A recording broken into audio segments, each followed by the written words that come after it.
Good morning and welcome back to Reading Wikis for You, where we read the wiki articles for you. And today we're going to be talking about the Battle of the Bulge, which started 81 years ago today. Now, before we get started, as always, I appreciate if you drop a comment down below, put in some sort of a topic, something that you'd like to learn a little bit more about, and we'll get that worked into the schedule. But with that said, let's go ahead and get started. The Battle of the Bulge, also known as the Ardennes Offensive, or Unternehmen Wacht am Rhein, was the last major German offensive campaign on the Western Front during the Second World War, taking place from 16 December 1944 to 25 January 1945. It was launched through the densely forested Ardennes region of eastern Belgium and northern Luxembourg. The offensive was intended to stop Allied use of the Belgian port of Antwerp and to split the Allied lines, allowing the Germans to encircle and destroy each of the four Allied armies and force the Western Allies to negotiate a peace treaty in the Axis powers' favor.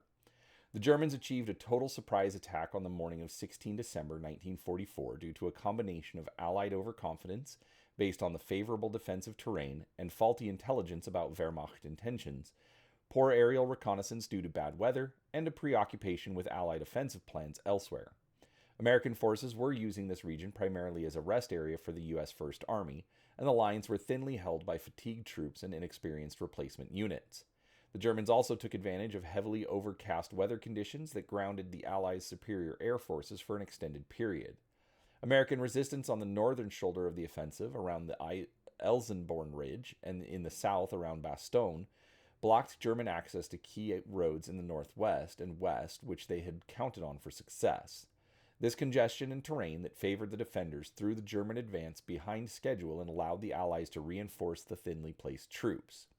The farthest west the offensive reached was the village of Foy Notre Dame, southeast of Dinant, being stopped by the U.S. 2nd Armored Division on 24 December 1944. Improved weather conditions from around 24 December permitted air attacks on German forces and supply lines.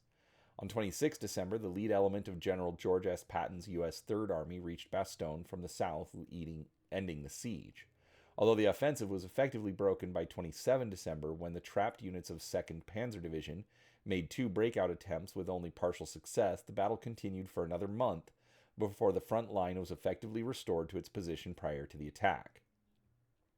The Germans committed over 410,000 men, just over 1,400 tanks and armored fighting vehicles, 2,600 artillery pieces, and over 1,000 combat aircraft. Between 63,000 and 104,000 of these men were killed, missing, wounded in action, or captured. The battle severely depleted Germany's armored forces, which remained largely unreplaced throughout the remainder of the war. German Luftwaffe personnel, and later also Luftwaffe aircraft, including in the concluding stages of the engagement, also sustained heavy losses. In the wake of the defeat, many experienced German units were effectively out of men and equipment, and the survivors retreated to the Siegfried Line. Allied forces eventually came to more than 700,000 men. From these, there were from 77,000 to more than 83,000 casualties, including at least 8,600 killed. The Bulge was the largest and bloodiest single battle fought by the United States in World War II. It was one of the most important battles of the war, as it marked the last major offensive attempted by the Axis powers on the Western Front.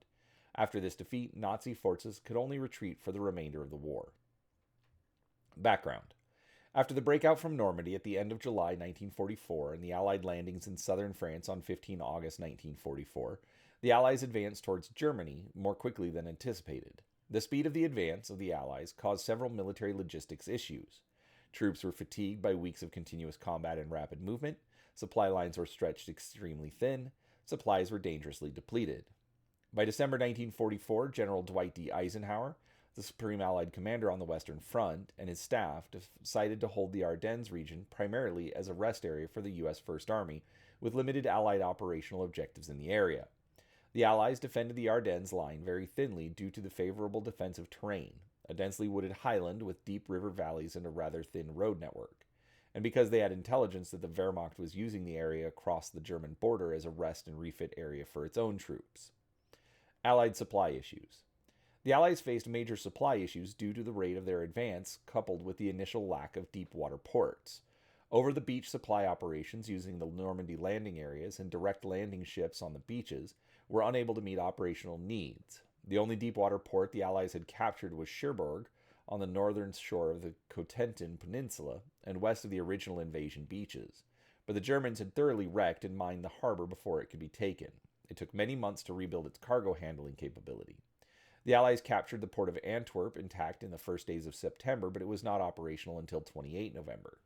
The estuary of the Schelde River that controlled access to the port had to be cleared of both German troops and naval mines. These limitations led to differences between General Eisenhower and Field Marshal Bernard Montgomery, commander of the Anglo-Canadian 21st Army Group, over whether Montgomery or Lieutenant General Omar Bradley, commanding the U.S. 12th Army Group in the south, would get priority access to supplies. German forces remained in control of several major ports on the English Channel coast into the autumn, while Dunkirk remained under siege until the end of the war in May 1945. The Allies' efforts to destroy the French railway system prior to D-Day were successful. This destruction hampered the German response to the invasion, but it proved equally hampering to the Allies, as it took time to repair the rail network's tracks and bridges. A trucking system, nicknamed the Red Ball Express, brought supplies to the frontline troops, but used up 5 times as much fuel to reach the front line near the Belgian border. By early October, the Allies had suspended major offensives to improve their supply lines and supply availability at the front. Montgomery and Bradley both pressed for priority delivery of supplies to their respective armies so they could continue their individual lines of advance and maintain pressure on the Germans, while Eisenhower preferred a broad front strategy. He gave some priority to Montgomery's northern forces. This had the short-term goal of opening the urgently needed port of Antwerp and the long-term goal of capturing the Ruhr area, the biggest industrial area of Germany. With the Allies stalled, German General Feldmarschall Gerd von Rundstedt was able to reorganize the disrupted German armies into a coherent defensive force. Field Marshal Montgomery's Operation Market Garden had achieved only some of its objectives, while its territorial gains left the Allied supply situation stretched further than before. In October, the 1st Canadian Army fought the Battle of Scheldt, opening the port of Antwerp to shipping. As a result, by the end of October, the supply situation had eased somewhat. German plans. Despite a lull along the front after the Scheldt battles, the German situation remained dire. While operations continued in the autumn, notably the Lorraine campaign, the Battle of Aachen, and fighting in the Hürtgen forest, the strategic situation in the west had changed little. The Allies were slowly pushing towards Germany, but no decisive breakthrough was achieved. There were 96 Allied divisions at or near the front, with an estimated 10 or more divisions on the way from the United Kingdom. Additional Allied airborne units remained in England. The Germans could field a total of 55 understrength divisions. Adolf Hitler first outlined his planned counteroffensive to his generals on 16 September 1944. The goal was to pierce the thinly held lines of the U.S. First Army between Monschau and Wasserbillig with General Feldmarschal Walter Model's Army Group B by the end of the first day, get the armor through the Ardennes by the end of the second day, reach the Meuse between Liege and Dinant by the third day, and seize Antwerp and the western bank of the Scheldt estuary by the fourth day. Hitler initially promised his generals a total of 18 infantry and 12 armored or mechanized divisions for planning purposes. The plan was to pull 13 infantry divisions, 2 parachute divisions, and 6 armored divisions from the Oberkommando der Wehrmacht Strategic Reserve. On the Eastern Front, the Soviets' Operation Bagration during the summer had destroyed much of Germany's Army Group's center. By November, it was clear that Soviet forces were preparing a winter offensive. Meanwhile, the Allied air offensive of early 1944 had effectively grounded the Luftwaffe, leaving the German army with little battlefield intelligence and no way to interdict Allied supplies. The converse was equally damaging. Daytime movement of German forces was rapidly noticed. An interdiction of supplies combined with the bombing of the Romanian oil fields starved Germany of oil and gasoline. This fuel shortage intensified after the Soviets overran those fields in the course of their August 1944 Jassy-Kishinev offensive. One of the few advantages held by the German forces in November 1944 was that they were no longer defending all of Western Europe. Their front lines in the west had been considerably shortened by the Allied offensive and were much closer to the German heartland. This drastically reduced their supply problems despite Allied control of the air. Additionally, their extensive telephone and telegraph network meant that radios were no longer necessary for communications, which lessened the effectiveness of Allied ultra-intercepts. Nevertheless, some 40 to 50 messages per day were decrypted by Ultra. They recorded the quadrupling of German fighter forces, and a term used in an intercepted Luftwaffe message Jägeraufmarsch, literally fighter deployment, implied preparation for an offensive operation.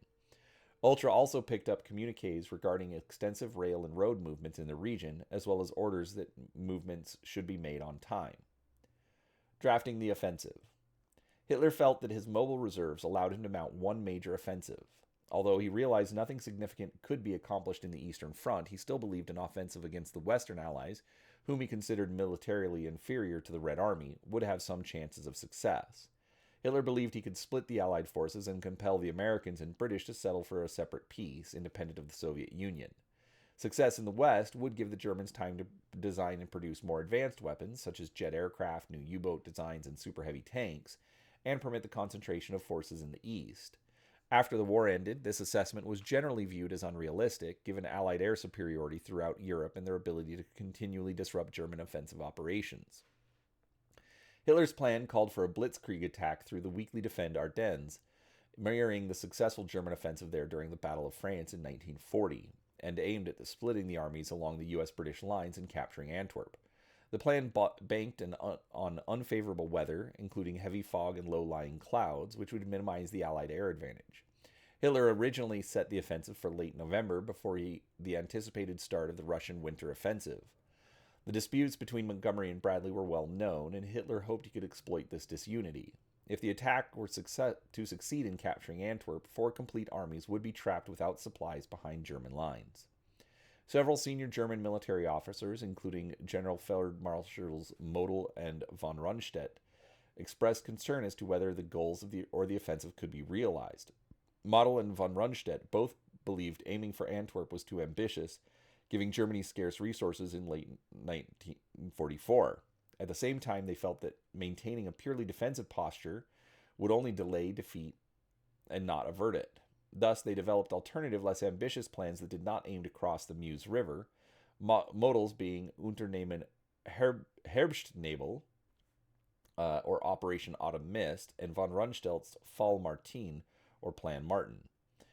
The two field marshals combined their plans to present a joint small solution to Hitler. When they offered their alternative plans, Hitler would not listen. Rundstedt later testified that while he recognized the merit of Hitler's operational plan, he saw from the very first that, quote, absolutely all conditions for the possible success of such an offensive were lacking. Model, commander of German Army Group B, and von Rundstedt, overall commander of the German Army Command in the West, were put in charge of carrying out the operation. The positions of the Allied armies stretched from southern France all the way to north to the Netherlands. German planning for the counteroffensive rested on the premise that a successful strike against thinly manned stretches of the line would halt Allied advances on the entire Western Front. Operation names. The Wehrmacht's code name for the offensive was Unternehmen Wacht am Rhein, or Operation Watch on the Rhine. After the German patriotic hymn Die Wacht am Rhein, a name that deceptively implied the Germans would be adopting a defensive posture along the Western Front. The Germans also referred to it as Ardennes Offensive and Rundstedt Offensive, both names being generally used nowadays in modern Germany. The French name for the operation is Bataille des Ardennes, or Battle of the Ardennes. The battle was militarily defined by the Allies in the Ardennes counteroffensive, which included the German drive and the American effort to contain and later defeat it. The phrase Battle of the Bulge was coined by contemporary press to describe the way the Allied front line bulged inward on wartime news maps. While the Ardennes counteroffensive is the correct term in Allied military language, the official Ardennes-Alsace campaign reached beyond the Ardennes battle region, and the most popular description in English-speaking countries remains simply Battle of the Bulge. Planning. Quote, there is a popular impression that the chief trouble in the Ardennes is the lack of good roads. As anyone on the ground will agree, the Ardennes has a fairly good road system. It is not the lack of roads as much as the lack of almost anything else on which to move that matters. Unquote. Theodore Draper. The OKW decided by mid-September at Hitler's insistence that the offensive would be mounted in the Ardennes, as was done in 1940. In 1940, German forces had passed through the Ardennes in 3 days before engaging the enemy. But the 1944 plan called for the battle in the forest itself. The main forces were to advance westward to the Meuse River, then turn northwest for Antwerp and Brussels. The close terrain of the Ardennes would make rapid movement difficult, though open ground beyond the Meuse offered the prospect of a successful dash to the coast. 4 armies were selected for the operation. Adolf Hitler personally selected for the counteroffensive on the northern shoulder of the Western Front the best troops available and officers he trusted. The lead role in the attack was given to the 6th Panzer Army, commanded by SS Oberstgruppenführer Sepp Dietrich. It included the most experienced formation of the Waffen-SS, the 1st SS Panzer Division, Leibstandarte SS Adolf Hitler. It also contained the 12th SS Panzer Division Hitlerjugend. They were given priority for supply and equipment and assigned the shortest route to the primary objective of the offensive, Antwerp, starting from the northernmost point on the intended battlefront nearest the important road network hub of Monschau. The 5th Panzer Army under General Hasso von Manteuffel was assigned to the middle sector with the objective of capturing Brussels. The 7th Army under General Erich Bradenberger was assigned to the southernmost sector, near the Luxembourgish city of Echternach, with the task of protecting the flank. This army was made up of only 4 infantry divisions with no large-scale armored formations to use as a spearhead unit. As a result, they made little progress throughout the battle. An indirect secondary role, the 15th Army under General Gustav Adolf von Zangen, recently brought up to strength and re-equipped after heavy fighting during Operation Market Garden, was located just north of the Ardennes battlefield and tasked with holding U.S. forces in place, with the possibility of launching its own attack given favorable conditions. For the offensive to be successful, 4 criteria were deemed critical. The attack had to be a complete surprise, the weather conditions had to be poor to neutralize Allied air superiority, and the damage it could inflict on the German offensive and its supply lines. The progress had to be rapid, the Meuse River, halfway to Antwerp, had to be reached by day 4, and Allied fuel supplies would have to be captured intact along the way because the combined Wehrmacht forces were short on fuel. The General Staff estimated that they only had enough fuel to cover 1/3 to 1/2 of the of the ground to Antwerp in heavy combat conditions. The plan originally called for just under 45 divisions, including a dozen Panzer and Panzer Grenadier divisions forming the armored spearhead, and various infantry units to form a defensive line as the battle unfolded. By this time, the German army suffered from an acute manpower shortage, and the force had been reduced to around 30 divisions. Although it retained most of its armor, there were not enough infantry units because of the defensive needs in the east. These 30 newly rebuilt divisions used some of the last reserves of the German army. Among them were Volksgrenadier units formed from a mix of battle-hardened veterans and recruits formerly regarded as too young, too old, or too frail to fight. Training time, equipment, and supplies were inadequate during the preparations. German fuel supplies were precarious. Those materials and supplies that could not be directly transported by rail had to be horse-drawn to conserve fuel, and the mechanized and panzer divisions would depend heavily on captured fuel. As a result, the start of the offensive was delayed from 27 November until 16 December. Before the offensive, the Allies were virtually blind to German troop movement. During the liberation of France, the extensive network of the French resistance had provided valuable intelligence about German dispositions. Once they reached the German border, this source dried up. In France, orders had been relayed within the German army using radio messages enciphered using the Enigma machine, and these could be picked up and decrypted by Allied codebreakers headquartered at Bletchley Park to give the intelligence known as Ultra.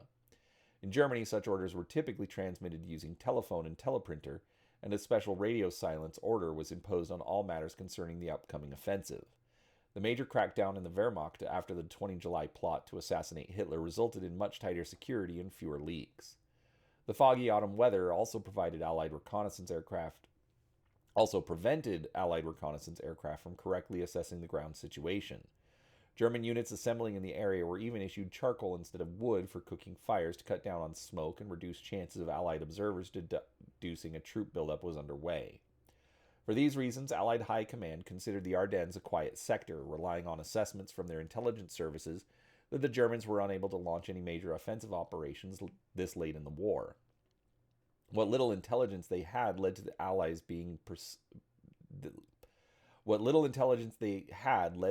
to believe precisely what the Germans wanted them to believe. The preparations were being carried out only for defensive, not offensive operations. The Allies relied too much on ultra, not human reconnaissance. In fact, because of the Germans' efforts, the Allies were led to believe that a new defensive army was being formed around Dusseldorf in the northern Rhineland, possibly to defend against British attack. This was done by increasing the number of flak cannons in the area and the artificial multiplication of radio transmissions in the area. All of this meant that the attack, when it came, completely surprised the Allied forces.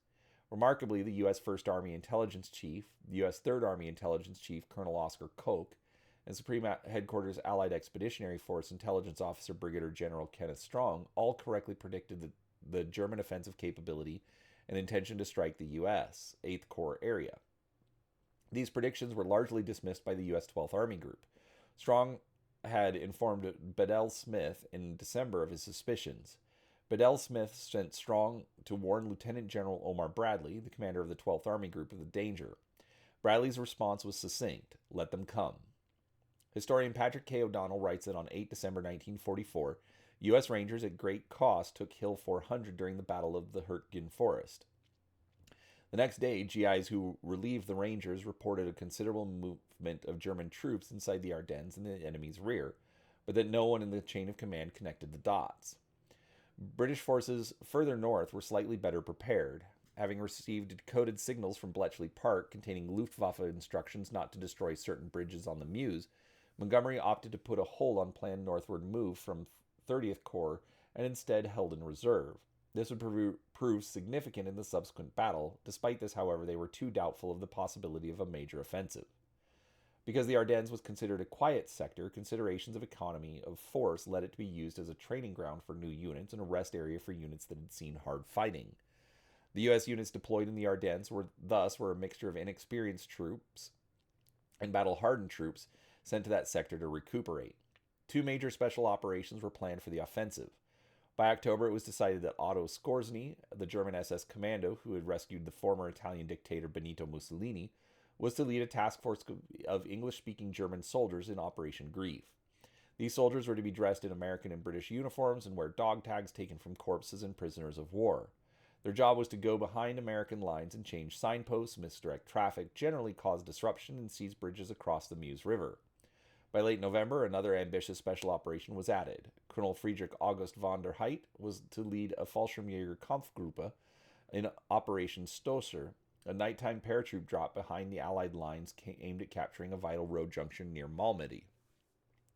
German intelligence had set 20 December as the expected date for the start of the upcoming Soviet offensive, aimed at crushing what was left of German resistance on the Eastern Front and thereby opening the way to Berlin.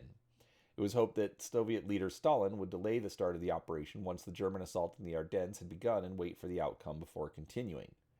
After the 20 July 1944 attempt to assassinate Hitler and the close advance of the Red Army, which would seize the site on 27 January 1945, Hitler and his staff had been forced to abandon the Wolfschanz headquarters in East Prussia, in which they had coordinated much of the fighting on the Eastern Front. After a brief visit to Berlin, Hitler traveled on his Führerschonderzug to Gießen on 11 December, taking up residence in the Alderhorst command complex, co-located with OB West's base at Kronsberg Castle. Believing in omens and the successes of his early war campaigns that had been planned at Kronsberg, Hitler had chosen the site from which he had overseen the successful 1940 campaign against France in the Low Countries. Von Rundstedt set up his operational headquarters near Limburg, close enough for the generals and Panzer Corps commanders who were to lead the attack to visit Alderhorst on 11 December, traveling there in an SS-operated bus convoy. With the castle acting as overflow accommodation, the main party was settled into Alderhorst House 2 command bunker, including General Alfred Jodl, General Wilhelm Keitel, General Blumentritt, von Manteuffel, and Dietrich. In a personal conversation on 13 December between Walter Model and Friedrich von der Heydt, who was put in charge of Operation Stosser, von der Heydt gave Operation Stosser less than a 10% chance of succeeding. Model told him it was necessary to make the attempt. It must be done because this offensive is the last chance to conclude the war favorably. Initial German assault. On 16 December 1944 at 0530, the Germans began the assault with a massive 90-minute artillery barrage using 1,600 artillery pieces across a 130-kilometer front on the Allied troops facing the 6th Panzer Army. The Americans' initial impression was that this was the anticipated localized counterattack resulting from the Allies' recent attack in the Wallerscheid sector to the north, where the 2nd Division had knocked a sizable dent in the Siegfried Line. Heavy snowstorms engulfed parts of the Ardennes area, While having the effect of keeping the Allied aircraft grounded, the weather also proved troublesome for the Germans because poor road conditions hampered their advance. Poor traffic control led to massive traffic jams and fuel shortages in forward units. Nearly 10 hours in the assault, one of the German V-2 rockets destroyed the cinema in Antwerp, killing 567 people, the highest death toll from a single rocket attack during the war. In the center, von Manteuffel's 5th Panzer Army attacked towards Bastogne and St. Vith, both road junctions of great strategic importance. In the south, Brandenburger's 7th Army pushed towards Luxembourg in its efforts to secure the flank from Allied attacks. Units involved in initial assault. Forces deployed north to south. Northern sector, Monschau to Kruwinkel. For U.S. forces, the 102nd Cavalry Group mechanized, 9th Infantry Regiment, 2nd Infantry Division, 395th Infantry Regiment, 99th Infantry Division, 23rd Infantry Regiment, 2nd Infantry Division, 38th Infantry Regiment, 2nd Infantry Division, 393rd Infantry Regiment, 99th Infantry Division, Combat Command B, 9th Armored Division, 394th Infantry Regiment, 99th Infantry Division, 14th Cavalry Group mechanized.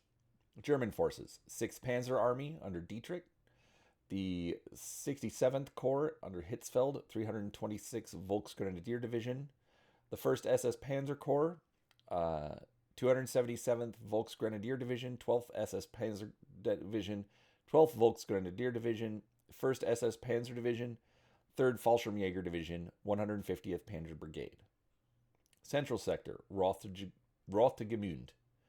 U.S. forces, surrounded and captured on the Schnee Eifel.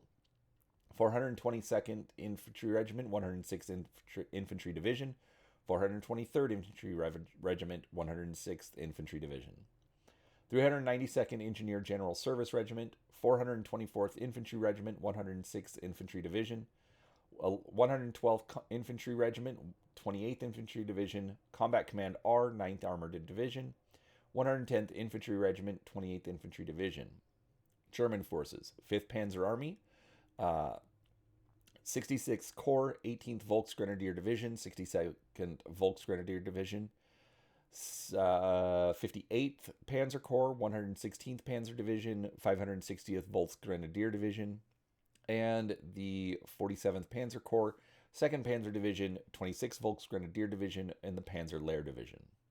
Southern Sector, Hochscheid de Montpack, U.S. Forces, 109th Infantry Regiment, 28th Infantry Division, Combat Command A, 9th Armored Division, 12th Infantry Regiment, 4th Infantry Division, 8th Infantry Regiment, 4th Infantry Division, 372nd Engineer General Service Regiment.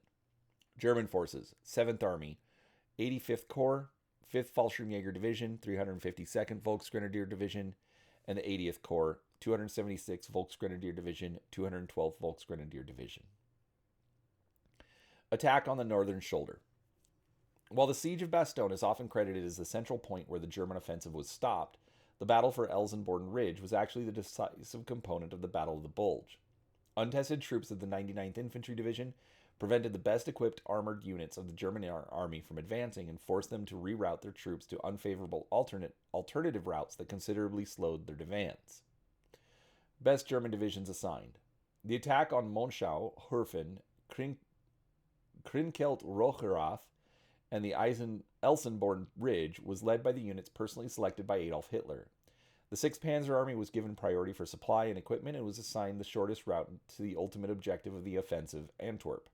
The 6th Panzer Army included the elite of the Waffen-SS, including 4 panzer divisions and 5 infantry divisions and 3 corps. SS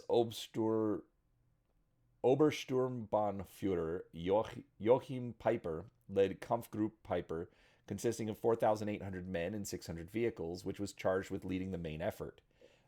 Its newest and most powerful tank, the Tiger II heavy tank, consumed 2 U.S. gallons of fuel per mile, and the Germans only had enough fuel for an estimated 90 to 100 miles of travel, not nearly enough to reach Antwerp.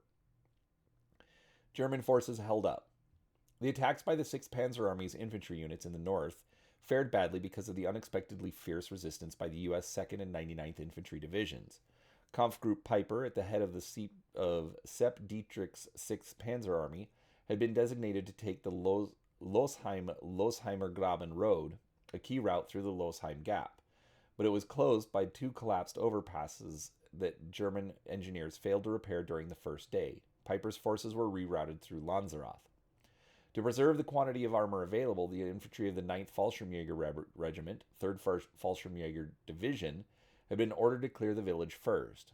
A single 18-man intelligence and reconnaissance platoon from the 99th Infantry Division, along with 4 forward air controllers, held up the battalion of about 500 German paratroopers until sunset, about 1600 hours, causing 92 casualties among the Germans. This created a bottleneck in the German advance. Kampfgruppe Piper did not begin its advance until nearly 1600, more than 16 hours behind schedule, and didn't reach Bockholtz Station until the early morning of 17 December. Their intention was to control the twin villages of Rockerath-Krinkelt, which would clear a path to the high ground of Elsenborn Ridge. Occupation of this dominating terrain would allow control of the roads to the south and west to ensure supply to Kampfgruppe Piper's armored task force. Malmedy massacres. At 4:30 a.m. on 17 December 1944, the 1st SS Panzer Division was approximately 16 hours behind schedule when the convoys departed the village of Lanzarote en route west to the town of Honsfeld. After capturing Honsfeld, Piper detoured from his assigned route to seize a small fuel depot in Bühlingen, where the Waffen-SS infantry summarily executed dozens of US POWs. Afterwards, Piper advanced to the west towards the River Meuse and captured Ligneuville, bypassing the towns of Moderscheid, Schoppen, Ondenval, and Thierremont. The terrain and poor quality of the roads made the advance of Kampfgruppe Piper difficult. At the exit to the village of Thierremont, the armored spearhead was unable to travel the road directly to Ligneuville, and Piper deviated from the planned route, and rather than turn to the left, the armored spearhead turned to the right and advanced towards the crossroads of Baugnez, which is equidistant from the city of Malmedy and Ligneuville and Weymouth. At 12:30 p.m. on 17 December, Kampfgruppe Piper was near the hamlet of Baugnez, on the height halfway between the town of Malmedy and Ligneuville, when they encountered elements of the 285th Field Artillery Observation Battalion, U.S. 7th Armored Division. After a brief battle, the lightly armored Americans surrendered. They were disarmed, with some other Americans captured earlier, sent to stand in a field near the crossroads under light guard. About 15 minutes after Piper's advance guard passed through, the main body under the command of SS Sturmbannführer Werner Potschke arrived. The SS troopers suddenly opened fire on the prisoners. As soon as the firing began, the prisoners panicked. Most were shot where they stood, though some managed to flee. Accounts of the killing vary, but at least 84 of the POWs were murdered.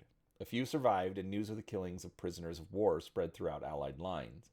Following the end of the war, soldiers and officers of Kampfgruppe Piper, including Piper and SS General Dietrich, were tried for the incident at the Malmedy massacre trial. Kampfgruppe Piper deflected southeast. Driving to the southeast of Elsenborn, Kampfgruppe Piper entered Honsfeld, where they encountered one of the 99th Division's rest centers, clogged with confused American troops. They quickly captured portions of the 3rd Battalion of the 394th Infantry Regiment. They destroyed a number of American armored units and vehicles, and took several dozen prisoners who were subsequently murdered. Piper also captured 50,000 U.S. gallons of fuel for his vehicles. Piper advanced northwest towards Bühlingen, keeping the plan to move west, unaware that if he had turned north, he had an opportunity to flank and trap the entire 2nd and 99th Divisions. Instead, intent on driving west, Piper turned south to detour around Hüningen, choosing a route designated Rollbahn D, as he had been given latitude to choose the best route west. To the north, the 277th Volksgrenadier Division attempted to break through the defending line of the US 99th and the 2nd Infantry Divisions. The 12th SS Panzer Division, reinforced by additional infantry divisions, took the key road junction at Losheimer Graben, just north of Lanzarote, and attacked the twin villages of Rocherath and Krinkelt. Wereth 11. Another smaller massacre was committed in Wereth, Belgium, approximately 6.5 miles northeast of St. Vith, on 17 December 1944. 11 black American soldiers were tortured after surrendering and then shot by men of the 1st SS Panzer Division belonging to Schnellgruppe Nittel. Some of the injuries sustained before death included bayonet wounds to the head, broken legs, and their fingers cut off. The perpetrators were never punished for this crime. In 2001, a group of people began working on a tribute to the 11 black American soldiers to remember their sacrifices. Germans advanced west. By the evening, the spearhead had pushed north to engage the U.S. 99th Infantry Division, and Kampfgruppe Piper arrived in front of Stavelot.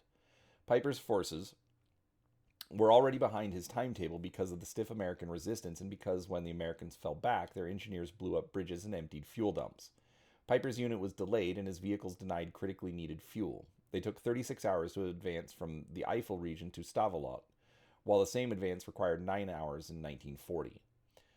The Kampfgruppe Piper attacked Stavelot on 18 December but was unable to capture the town before the Americans evacuated a large fuel depot. 3 tanks attempted to take the bridge, but the lead vehicle was disabled by a mine.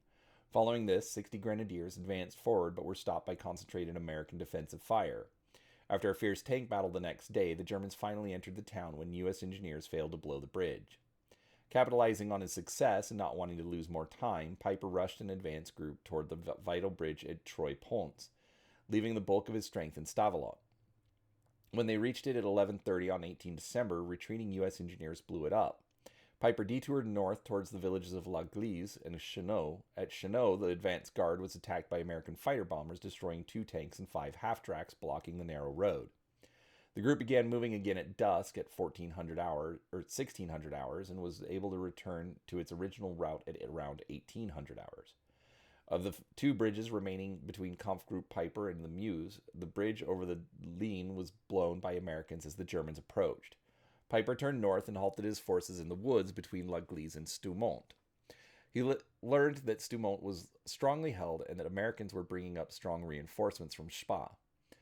To Piper's south, the advance of Kampfgruppe Hansen had stalled. SS Oberführer Monke had ordered Schnellgruppe Knittel, which had been designated to follow Hansen, to instead move forward to support Piper. SS Sturmbannführer Knittel crossed the bridge at Stavelot around 1900 hours against American forces trying to retake the town. Knittel pressed forward towards La Glise, and shortly afterward the Americans recaptured Stavelot. Piper and Knittel both faced the prospect of being cut off. German advance halted. At dawn on 19 December, Piper surprised the American defenders of Stoumont by sending infantry from the 2nd SS Panzer Grenadier Regiment in an attack and a company of Fallschirmjäger to infiltrate their lines. He followed this with a panzer attack, gaining the eastern edge of the town. An American tank battalion arrived, but after a 2-hour tank battle, Piper finally captured Stoumont at 10:30. Knittel joined up with Piper and reported the Americans had recaptured Stavelot to their east. Piper ordered Knittel to retake Stavelot. Assessing his own situation, he determined that his Kampfgruppe did not have sufficient fuel to cross the bridge west of Stoumont and continue his advance. He maintained his lines west of Stoumont for a while until the evening of 19 December when he withdrew them to the village edge. On the same evening, the U.S. 82nd Airborne Division under Major General James Gavin arrived and deployed at La Glise and along Piper's planned route of advance. German efforts to reinforce Piper were unsuccessful. Kampfgruppe Hansen was still struggling against bad road conditions and stiff American resistance on the southern route. Schnellgruppe Knittel was forced to disengage from the heights around Stavelot. Kampfgruppe Sandig, which had been ordered to take Stavelot, launched another attack without success. 6th Panzer Army Commander Sepp Dietrich ordered Hermann Priess, commanding officer of the 1st SS Panzer Corps, to increase its efforts to back Piper's battle group, but Priess was unable to break through. Small units of the U.S. 2nd Battalion, 119th Infantry Regiment, 30th Infantry Division, attacked the dispersed units of Kampfgruppe Piper on the morning of 21 December.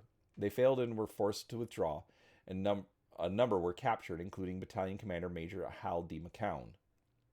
Piper learned that his reinforcements had been directed to gather at La Glise to his east, and he withdrew, leaving wounded Americans and Germans in the Freudecourt Castle.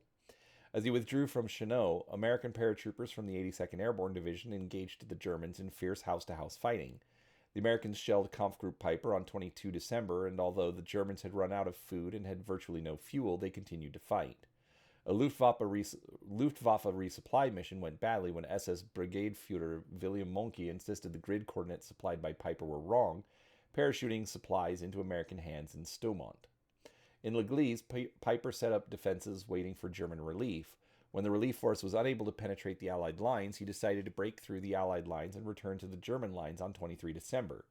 The men of the Kampfgruppe were forced to abandon their vehicles and heavy equipment, although most of the 800 remaining troops were able to escape. Outcome: The U.S. 99th Infantry Division, outnumbered 5 to 1, inflicted casualties in the ratio of 18 to 1. The division lost about 20% of its effective strength, including 465 killed and 2,524 evacuated due to wounds, injuries, fatigue, or trench foot. German losses were much higher. In the northern sector opposite the 99th, this included more than 4,000 deaths and the destruction of 60 tanks and big guns.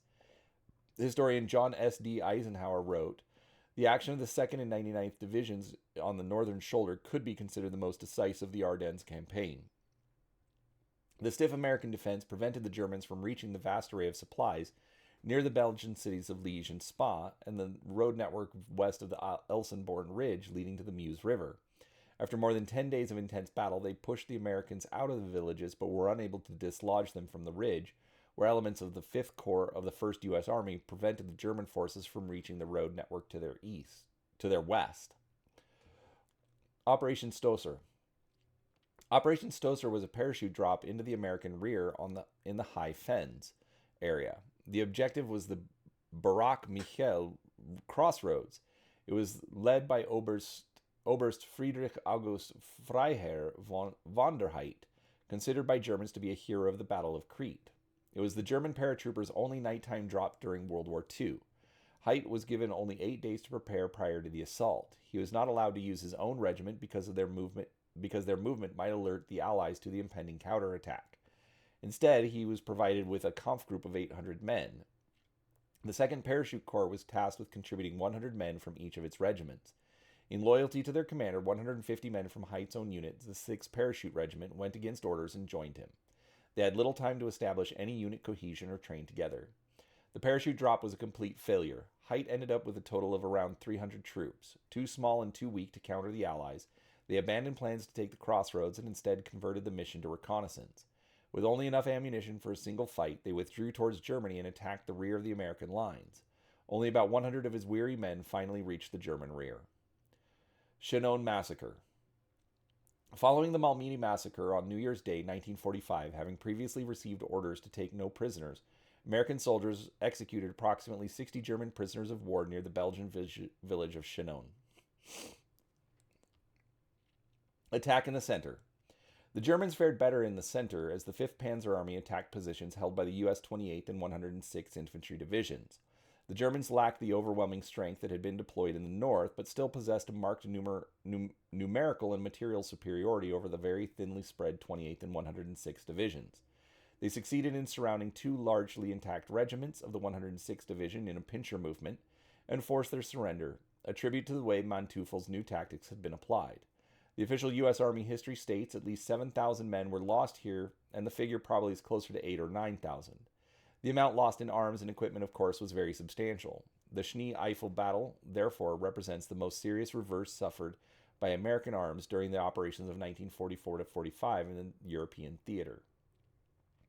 Battle for St. Vith.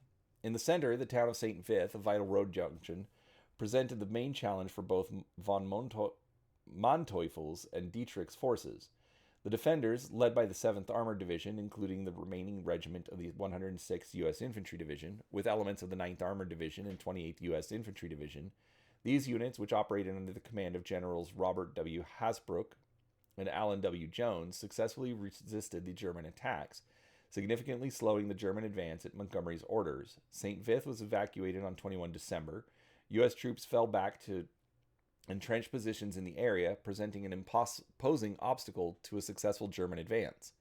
By 23 December, as the Germans shattered their flanks, the defenders' position became untenable and U.S. troops were ordered to retreat west of the Somme River. Since the German plan called for the capture of St. Vith by 1800 on 17 December, the prolonged action in and around it dealt a major setback to their timetable. Meuse River bridges.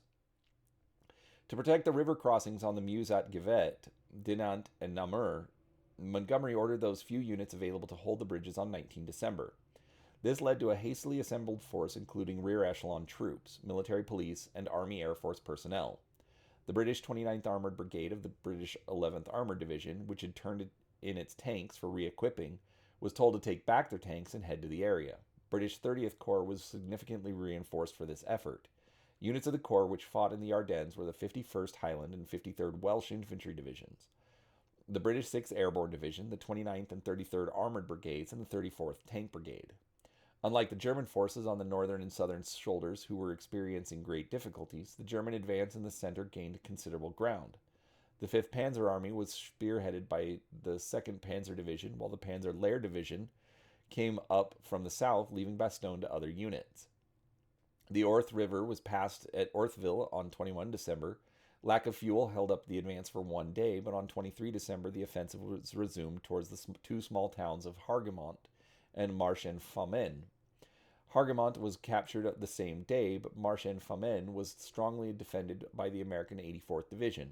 General von Leutwitz, commander of the 47th Panzer Corps, ordered the division to turn westwards towards Dinant and the Meuse, leaving only a blocking force at Marche-en-Famenne.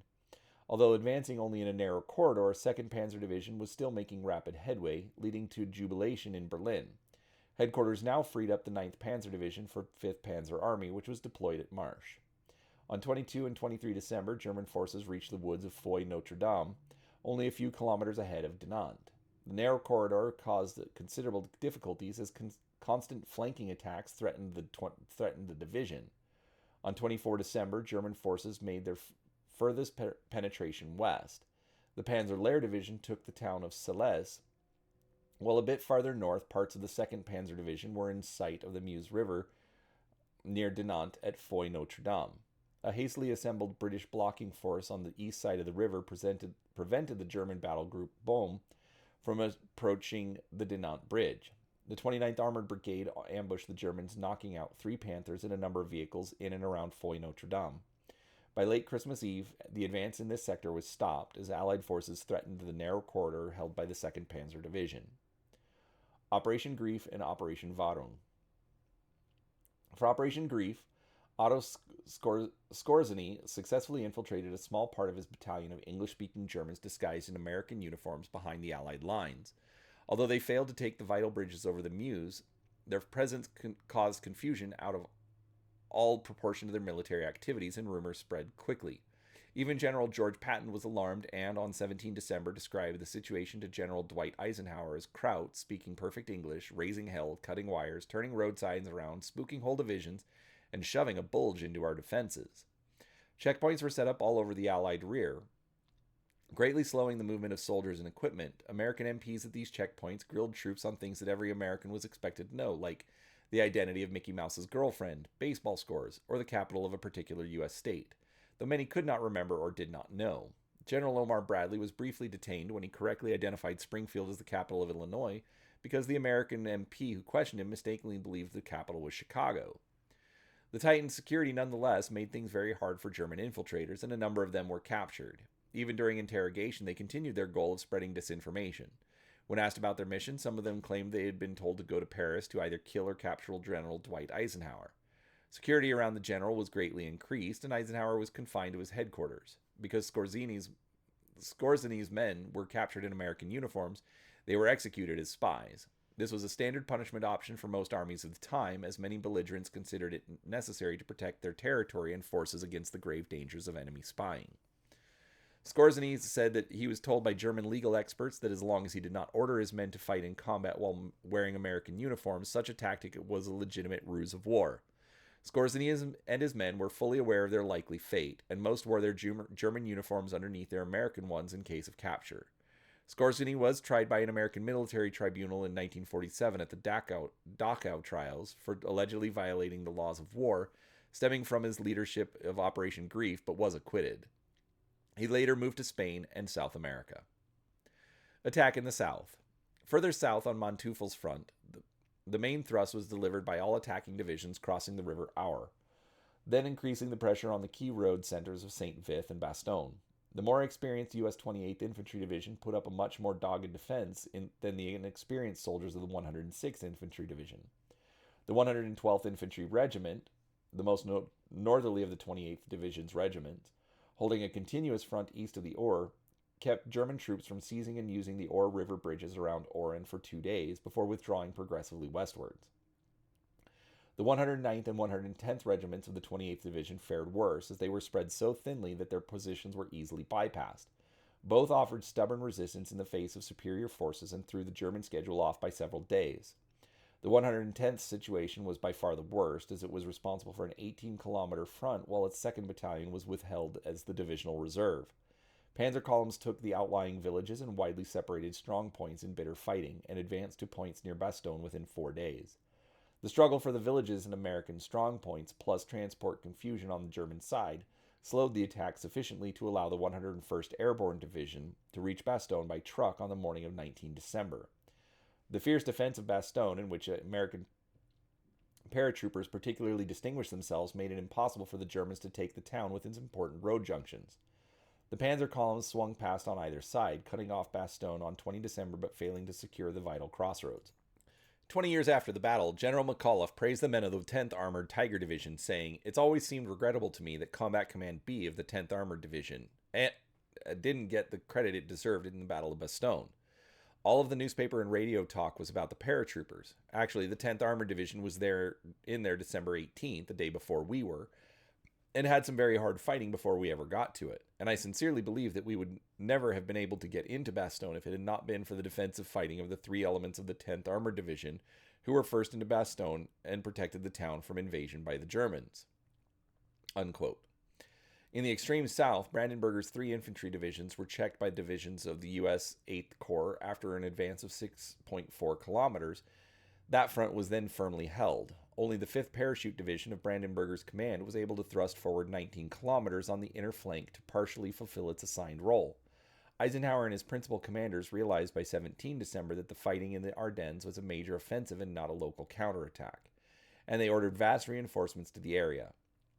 Within a week, 250,000 troops had been sent. General Gavin of the 82nd Airborne Division arrived on the scene first and ordered the 101st to hold Bastogne, while the 82nd would take the more difficult task of facing the SS Panzer divisions.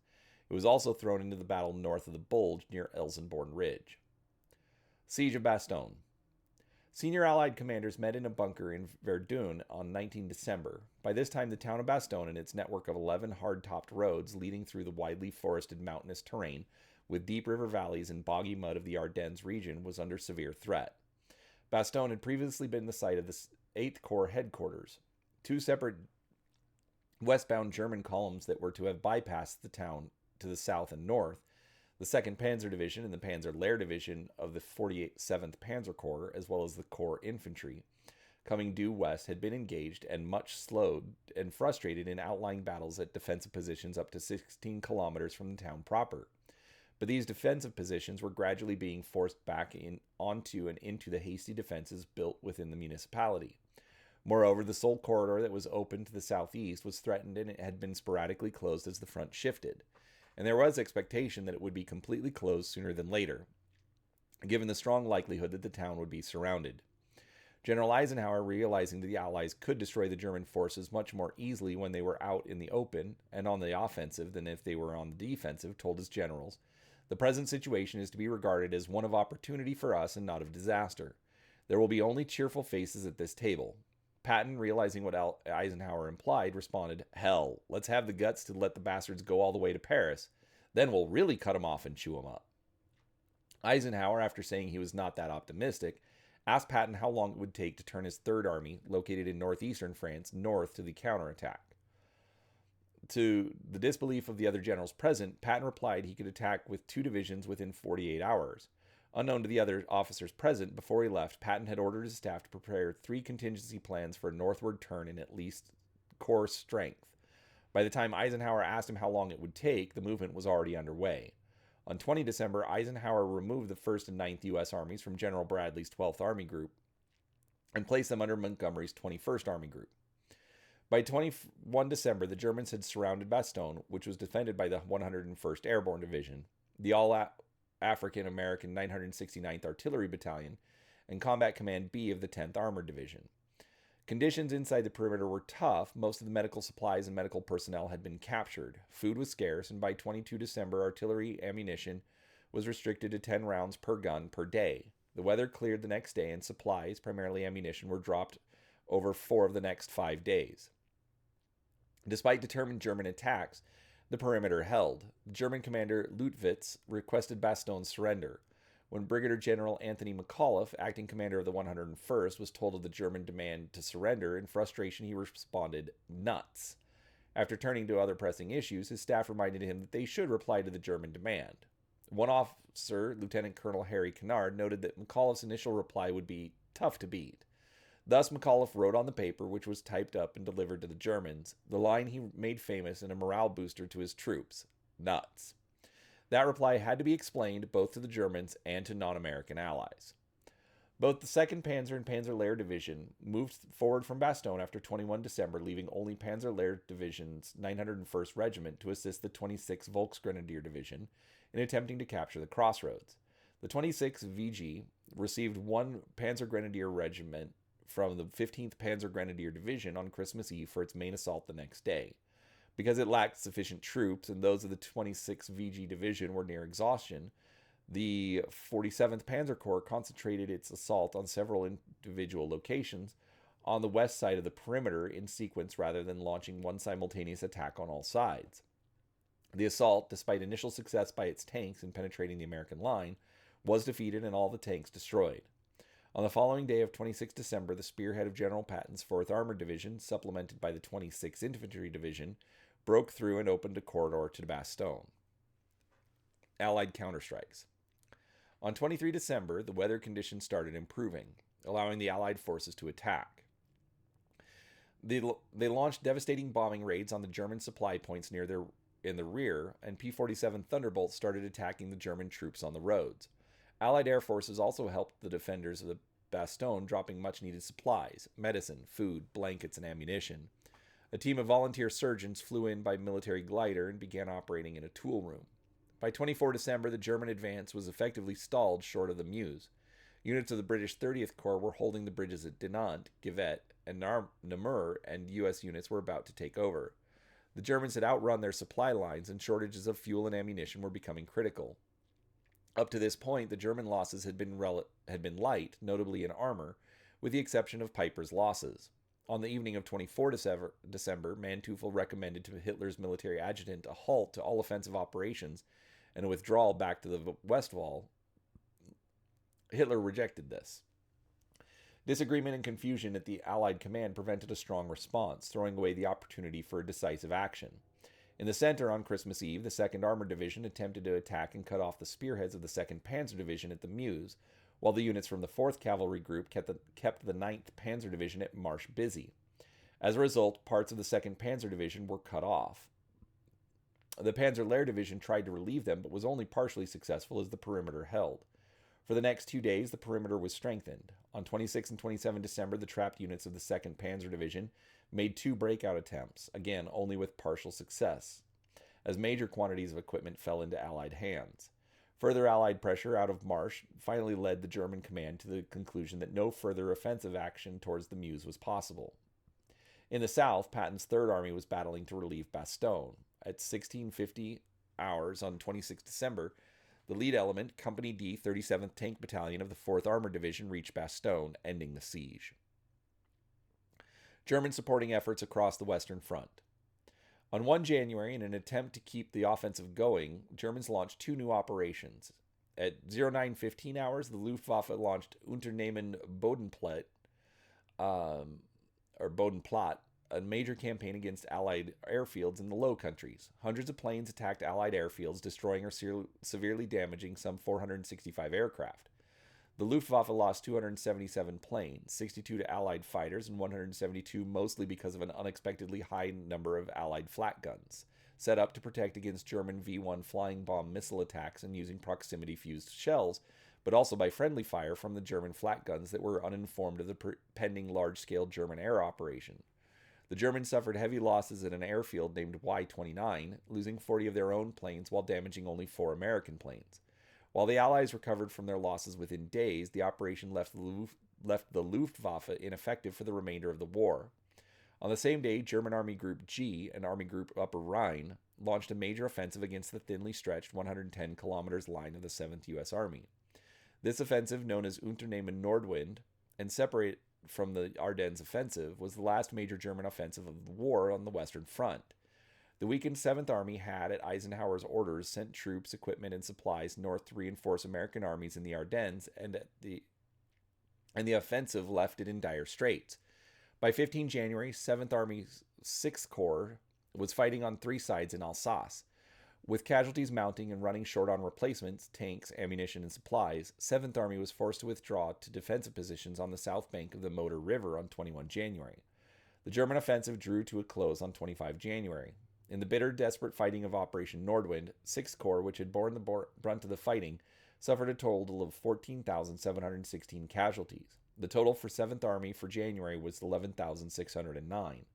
Total casualties included at least 9,000 wounded. 1st, 3rd, and 7th Army suffered a total of 17,000 hospitalized from the cold. Allied counteroffensive. While the German offensive toward the Meuse had ground to a halt by the end of December, they still controlled a dangerous salient in the Allied line.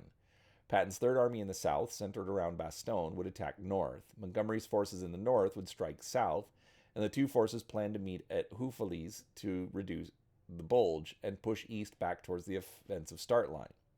The temperature during that January was extremely low, which required weapons to be maintained and truck engines run at every half hour to prevent their oil from congealing. The offensive went forward regardless.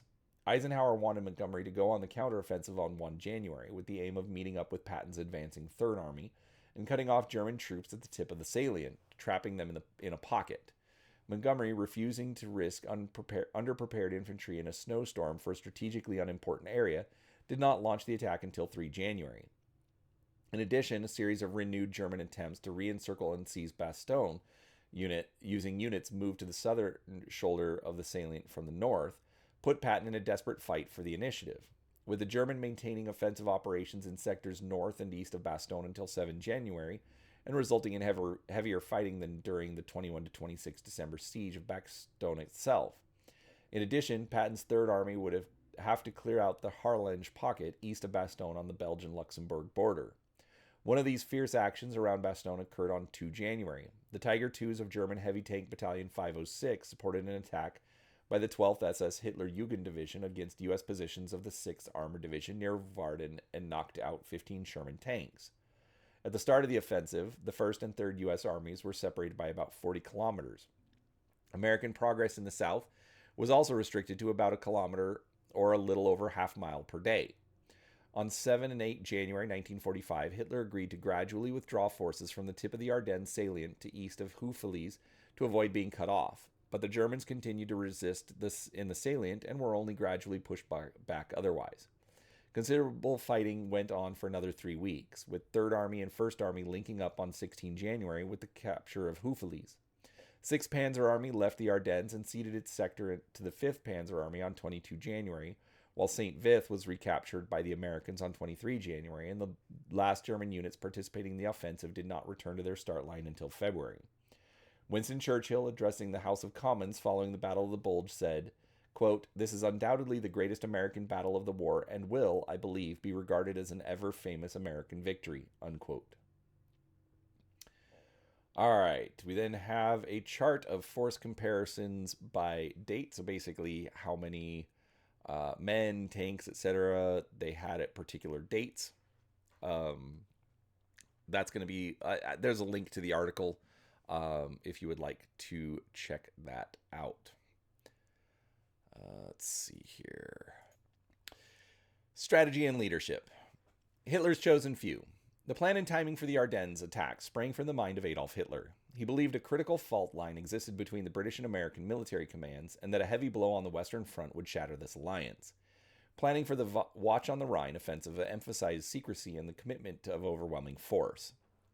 Due to the use of landline communications within Germany, motorized runners carrying orders and draconian threats from Hitler, the timing and mass of the attack was not detected by ultra code breakers and achieved complete surprise. After officers of the regular German army attempted to assassinate him, Hitler had increasingly trusted only the Nazi Party SS and its armed branch, the Waffen-SS. He entrusted them with carrying out his decisive counterattack. But following the Allied Normandy invasion, the SS armored units had suffered significant leadership casualties. This included SS Brigade Führer Kurt Meyer, commander of the 12th SS Panzer Division, captured by Belgian partisans on 6 September 1944. Thus, Hitler gave responsibility for the key right flank of the assault to the best SS troops and a few Volksgrenadier units under the command of Sepp Dietrich, a fanatical political disciple of Hitler and a loyal follower from the early days of the rise of National Socialism in Germany. The leadership composition of the 6th Panzer Army had a distinctly political nature. Despite their loyalty, none of the German field commanders entrusted with planning and executing the offensive believed it was possible to capture Antwerp. Even Dietrich believed the Ardennes was a poor area for armored warfare and that the inexperienced and badly equipped Volksgrenadier soldiers would clog the roads the tanks needed for their rapid advance. In fact, their horse-drawn artillery and rocket units became a significant obstacle to the armored units. Other than making futile objections to Hitler in private, Dietrich generally stayed out of planning the offensive. Model and Manteuffel, technical experts from the Eastern Front, told Hitler that a limited offensive with a goal of surrounding and crushing the American First Army would be their best goal their offensive could hope to achieve. Their ideas shared the same fate as Dietrich's objections. The German staff planning and organization of the attack was well done. Most of the units committed to the offensive reached their jump-off points undetected. They were, for the most part, well organized and supplied for the attack, although they were counting on capturing American gasoline dumps to fuel their vehicles. As the battle ensued on the northern shoulder of the offensive, Dietrich stopped the armored assault on the twin villages after 2 days and changed the axis of their advance southward through the hamlet of Domain, Buetgenbach. The headlong drive on the Elsenborn Ridge lacked needed support from German units that had already bypassed the ridge. Dietrich's decision unknowingly played into American hands, as Robertson had already decided to abandon the villages. Allied High Command controversy. One of the fault lines between the British and American high commands was Eisenhower's commitment to a broad front advance. This view was opposed by the British Chief of the Imperial General Staff, Field Marshal Alan Brooke, as well as Field Marshal Montgomery, who promoted a rapid advance on a narrow front under his command, with the other Allied armies in reserve. Eisenhower based his decision on various military and political realities. The Allied occupation zones in Germany had been agreed upon in February 1944, and a faster Allied advance in the autumn of 1944 would not have altered this. The Soviet Union would have also benefited from a rapid German collapse, and his participation in the war against Japan was greatly desired. There were reservations about whether the Allied logistical system possessed the required flexibility to support the narrow front strategy. The reality of terrain and logistics argued strongly against it, and the consequences if the narrow front advance had failed would have been very severe. Montgomery's Chief of Staff, Major General Francis de Guingand, stated in his post-war account that he had opposed Montgomery's narrow front strategy on political and administrative grounds. Montgomery's actions. Montgomery differed from the U.S. command in how to respond to the German attack, and his public statements to the effect caused tension in the American high command. Major General Freddie de Guigand, Chief of Staff of Montgomery's 21st Army Group, rose to the occasion and personally smoothed over the disagreements on 30 December. As the Ardennes crisis developed, the U.S. 1st Army under Hodges and U.S. 9th Army under Simpson on the northern shoulder of the German penetration lost communications with adjacent armies, as well as with Bradley's headquarters in Luxembourg City to the south of the Bulge. Consequently, at 10:30 a.m. on 20 December, Eisenhower transferred the command of the U.S. 1st and 9th Armies temporarily from Bradley to Montgomery. Command of the U.S. 1st Army reverted to the U.S. 12th Army Group on 17 January 1945, and command of the U.S. 9th Army reverted to the U.S. 12th Army Group on 4 April 1945. Montgomery wrote about the situation he found on 20 December. Quote, "The First Army was fighting desperately. Having given orders to Dempsey and Crerar, who arrived up for a conference at 11 a.m., I left at noon for the HQ of the First Army, where I had instructed Simpson to meet me. I found the northern flank of the Bulge was very disorganized. 9th Army had 2 corps and 3 divisions. First Army had 3 corps and 15 divisions. Neither Army commander had seen Bradley or any senior member of his staff since the battle began, and they had no directive on which to work. The first thing to do was to see the battle on the northern flank as one whole, to ensure the vital areas were held securely and to create reserves for a counterattack. I embarked on these measures. I put British troops under command of the 9th Army to fight alongside American soldiers, and made that army take over some of the 1st Army front. I positioned British troops as reserves behind the 1st and 9th Armies until such time as American reserves could be created. Slowly but surely the situation was held, and then finally restored. Similar action was taken on the southern flank of the Bulge by Bradley with the 3rd Army. Due to the news blackout imposed on the 16th, the change of leadership to Montgomery did not become public information until SHAEF announced, or Supreme Headquarters Allied Expeditionary Force, announced that the change in command had absolutely nothing to do with failure on the part of the three American generals. The announcement resulted in the headlines in British newspapers and Stars and Stripes, which for the first time mentioned British contributions to the fighting. Montgomery requested permission from Churchill to give a press conference to explain the situation. Though some of his staff were concerned at how the press conference would affect Montgomery's image, it was cleared by Chief of the Imperial General Staff Alan Brooke, who was possibly the only person from whom Montgomery would accept advice. On the same day as Hitler's withdrawal order of 7 January, Montgomery held his press conference at Zonhoven. Montgomery started with giving credit to the courage and good fighting quality of the American troops, characterizing the typical American as a very brave fighting man who has that tenacity in battle which makes a great soldier, and went on to talk about the necessity of Allied teamwork and praised Eisenhower, stating, "Teamwork wins battles and battle victories win wars. On our team, the captain is General Ike." Then Montgomery described the course of the battle for half an hour. Coming to the end of his speech, he said he had employed the whole available power of the British group of armies. This power was brought into play very gradually. Finally, it was put into battle with a bang. You thus have the picture of British troops fighting on both sides of the Americans who have suffered a hard blow. He stated that he, i.e. the German, was headed off, seen off, and written off. The battle has been most interesting. I think possibly one of the most interesting and tricky battles I have ever handled. Despite his positive remarks about American soldiers, the overall impression given by Montgomery, at least in the ears of the American military leadership, was that he had taken the lion's share of credit for the success of the campaign and had been responsible for rescuing the besieged Americans. His comments were interpreted as self-promoting, particularly his claim that when the situation began to deteriorate, Eisenhower had placed him in command of the North. Patton and Eisenhower both felt this was a misrepresentation of the relative share of the fighting played by the British and Americans in the Ardennes. For every British soldier there were 30 to 40 Americans in the fight, and that it belittled the part played by Bradley, Patton, and other American commanders. In the context of Patton's and Montgomery's well-known antipathy, Montgomery's failure to mention the contribution of any American general besides Eisenhower was seen as insulting. Indeed, Bradley and his American commanders were already starting their counterattack by the time Montgomery was given command of the 1st and 9th U.S. Armies. Focusing exclusively on his own generalship, Montgomery continued to say that he thought the counteroffensive had gone very well, but did not explain the reason for his delayed attack on 3 January. He later attributed this to needing more time for preparation on the northern front. According to Churchill, the attack from the south under Patton was steady but slow and involved heavy losses, and Montgomery was trying to avoid this situation. Morlock states that Monty was preoccupied with being allowed to lead a single thrust offensive to Berlin as the overall commander of Allied ground forces, and that he accordingly treated the Ardennes counteroffensive as a sideshow to be finished with the least possible effort and expenditure of resources. Many American officers had already grown to dislike Montgomery, who was seen by them as an overly cautious commander, arrogant, and all too willing to say uncharitable things about the Americans. However, on 18 January 1945, Churchill stated to Parliament, "The United States troops have done almost all the fighting." He ended with, "Care must be taken in telling our proud tale not to claim for the British Army an undue share of what is undoubtedly the greatest American battle of the war and will, I believe, be regarded as an ever-famous American victory." Montgomery subsequently recognized his error and later wrote, "Not only was it probably a mistake to have held this conference at all in the sensitive state of feeling at the time, but what I said was skillfully distorted by the enemy." BBC correspondent Chester Wilmot explained that my dispatch to the BBC about it was intercepted by the German wireless, rewritten to give it an anti-American bias, and then broadcast by Arnhem Radio, which was then in Goebbels' hands. Monitored at Bradley's HQ, this broadcast was mistaken for a BBC transmission, and it was this twisted text that started the uproar.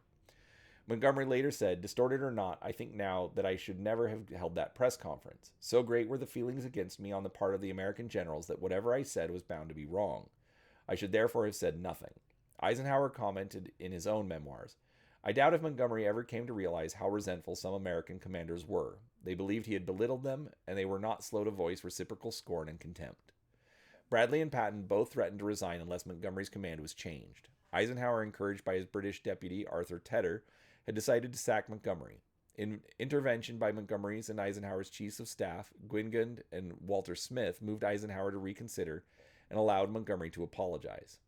After the war, Manteuffel, who commanded the 5th Panzer Army in the Ardennes, was imprisoned awaiting trial for war crimes. During this period, he was interviewed by B.H. Little Hart, a British author who has since been accused of putting words in the mouths of German generals and attempting to rewrite the historical record. After conducting several interviews via an interpreter, Little Hart, in a subsequent book, attributed to Manteuffel the following statement about Montgomery's contribution to the battle in the Ardennes.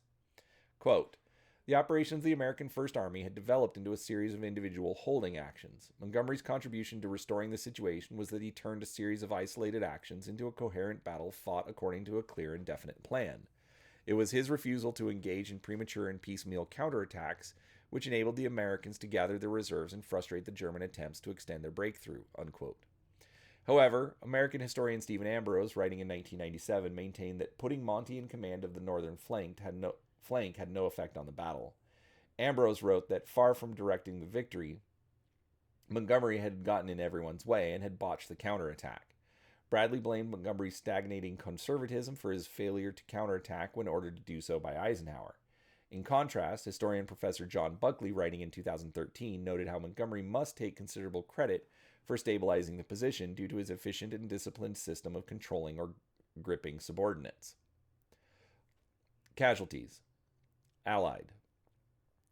The Battle of the Bulge was the bloodiest battle for U.S. forces during World War II. A preliminary Army report restricted to the 1st and 3rd U.S. Armies listed 75,482 casualties. 8,407 killed, 46,170 wounded, and 20,905 missing. British 30th Corps losses to 17 January 1945 were recorded as 1,408, with 200 killed, 969 wounded, and 239 missing. T.N. Dupuy, David Bongard, and Richard Anderson list battle casualties for 30th Corps combat units as 1,462, including 222 killed, 977 wounded, and 263 missing to 16 January 1945 inclusive. Casualties among American divisions, excluding attached elements, Corps and Army-level combat support, and rear area personnel, totaled 62,439 from 16 December 1944 to 16 January 1945 inclusive. 6,238 killed, 32,712 wounded, and 23,399 missing. Historian Charles B. McDonald lists 81,000 American casualties, 41,315 during the defensive phase, and 39,672 during the drive to flatten the Bulge through 28 January. An official report by the United States Department of the Army lists 105,102 casualties for the entire Ardennes-Alsace campaign, including 19,246 killed, 62,489 wounded, and 26,612 captured or missing. This number incorporates losses not just for the Battle of the Bulge, but also losses suffered during the period by units with the Ardennes-Alsace battle credit, the entirety of the U.S. 1st, 3rd, and 7th Armies, which included losses suffered during the German offensive in Alsace, Operation Nordwind, as well as forces engaged in the Saar and Lorraine campaigns, and the Battle of Hurtgen Forest during that time period. For the period of December 1944 to January 1945, on the entire Western Front, Forrest Pogue gives a total of 28,178 U.S. military personnel captured, including shot-down airmen. German. The German High Command estimated that they lost between 81,834 and 98,024 men on the Western Front between 16 December 1944 and 25 January 1945. The accepted figure was 81,834, of which 12,652 were killed, 38,600 were wounded, and 30,582 were missing. Allied estimates on German casualties range from 81,000 to 103,900. Some authors have estimated German casualties as high as 125,000. T.N. Dupuy's estimates, based on fragmentary German records and oral testimony, suggest casualties among divisions and brigades alone totaled 74,459 from 16 December 1944 to 16 January 1945 inclusive. 11,048 killed, 34,168 wounded, and 29,243 missing. German historian Hermann Jung lists 67,675 casualties from 16 December 1944 to late January 1945 for the 3 German armies that participated in the offensive. The German casualty reports for the involved armies count 63,222 losses from 10 December 1944 to 31 January 1945. The United States Army Center of Military History's official numbers are 75,000 American casualties and 100,000 German casualties. Christer Bergstrom lists between 527 and 554 losses to all causes among German tanks, tank destroyers, and assault guns during the campaign, of which 324 were lost in combat. Of the German write-offs, 16 to 20 were Tigers, 191 to 194 were Panthers, 141 to 158 were Panzer IVs, and 179 to 182 were tank destroyers and assault guns. Hermann Jung gave figures for 600 German tanks across the entire Western Front from 16 December 1944 to 1 February 1945. Other sources placed German losses in the range of 600 to 800. Magna E. Bauer's review of OKW records suggests 324 losses in December and even more in January. American losses over the same period were similarly heavy, totaling 733 tanks and tank destroyers to 800 in tanks alone. Result: although the Germans managed to begin their offensive with complete surprise and enjoyed some initial successes, they were not able to seize the initiative on the Western Front. While the German command did not reach its goals, the Ardennes operations inflicted heavy losses and set back the Allied invasion of Germany by several weeks. The high command of the Allied forces had planned to resume the offensive by early January 1945 after the wet season rains and severe frosts, but those plans had to be postponed until 29 January 1945 in connection with the unexpected changes in the front. The Allies pressed their advantage following the battle. By the beginning of February 1945, the lines were roughly where they had been in December 1944. In early February, the Allies launched an attack all along the Western Front. In the north, under Montgomery, they fought Operation Veritable. East of Aachen, they fought the second phase of the Battle of the Hürtgen Forest. In the center, under Hodges, and in the south, under Patton. The German losses in the battle were especially critical. Their last reserves were now gone. The Luftwaffe had been shattered, and remaining forces throughout the West were being pushed back to defend the Siegfried Line. In response to the early success of the offensive, on 6 January, Churchill contacted Stalin to request that the Soviets put pressure on the Germans on the Eastern Front. On 12 January, the Soviets began the massive Vistula Order offensive, originally planned for 20 January. It had been brought forward from 20 January to 12 January because meteorological reports warned of a thaw later in the month, and the tanks needed hard ground for the offensive, and the advance of the Red Army was assisted by 2 Panzer armies being redeployed for the Ardennes attack. Churchill was elated at Stalin's offer of help, thanking Stalin for the thrilling news. During World War II, most U.S. black soldiers still served only in maintenance or service positions or in segregated units. Because of troop shortages during the Battle of the Bulge, Eisenhower decided to integrate the service for the first time. This was an important step toward a desegregated United States military. More than 2,000 black soldiers had volunteered to go to the front.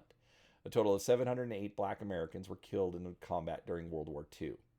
The Germans officially referred to the offensive by the codename Unternehmen Wacht am Rhein, while the Allies designated it the Ardennes counteroffensive. The phrase Battle of the Bulge was coined by contemporary press to describe the bulge in German front lines on wartime news maps, and it became the most widely used name for the battle. The offensive was planned by the German forces with utmost secrecy, with minimal radio traffic and movements of troops and equipment under cover of darkness. Intercepted German communications indicating a substantial German offensive preparation were not acted upon by the Allies. Media attention. The battle around Bastogne received a great deal of media attention because in early December 1944, it was a rest and recreation area for many war correspondents. The rapid advance by the German forces who surrounded Bastogne, the spectacular resupply operations via parachute and glider, along with the fast action of General Patton's 3rd U.S. Army, all were featured in newspaper articles and on radio and had captured the public's imagination. There were no correspondents in the area of St. Vith, Elsenborn, and Monschau-Hofen. Bletchley Park post-mortem. Missed indicators. At Bletchley Park, F.L. Lucas and Peter Calvocoresi of Hut 3 were tasked by General Nye with writing a report of the lessons to be learned from the handling of pre-battle Ultra. The report concluded that the costly reverse might have been avoided if Ultra had been more carefully considered. Ultra intelligence was plentiful and informative, though, not wholly free from ambiguity, but it was misread and misused. Lucas and Cavalcaresi noted that the intelligence staffs had been too apt to assume that Ultra would tell them everything.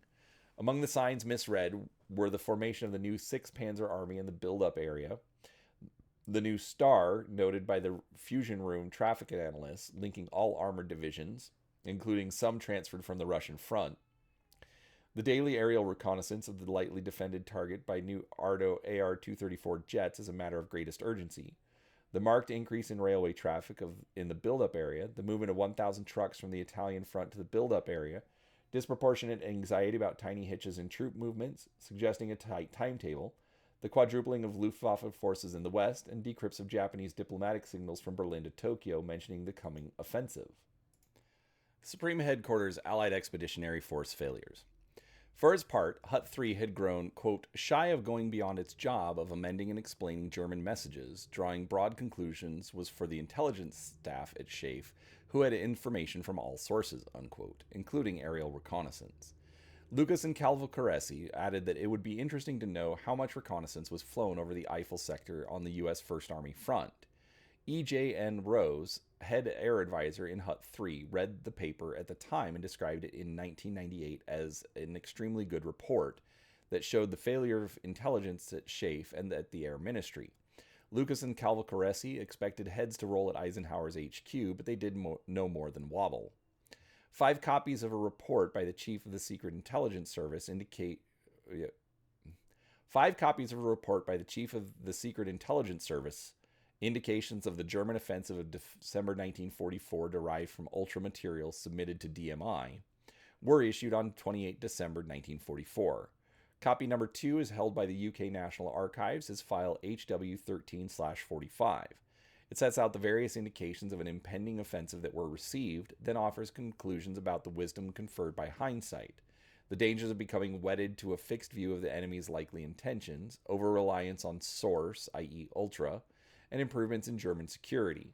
It also stresses the role played by poor Allied security. The Germans have this time prevented us from knowing enough about them, but we have not prevented them from knowing far too much about us.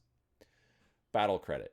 After the war ended, the U.S. Army issued battle credit in the form of the Ardennes-Alsace campaign citation to units and individuals that took part in operations in Northwest Europe.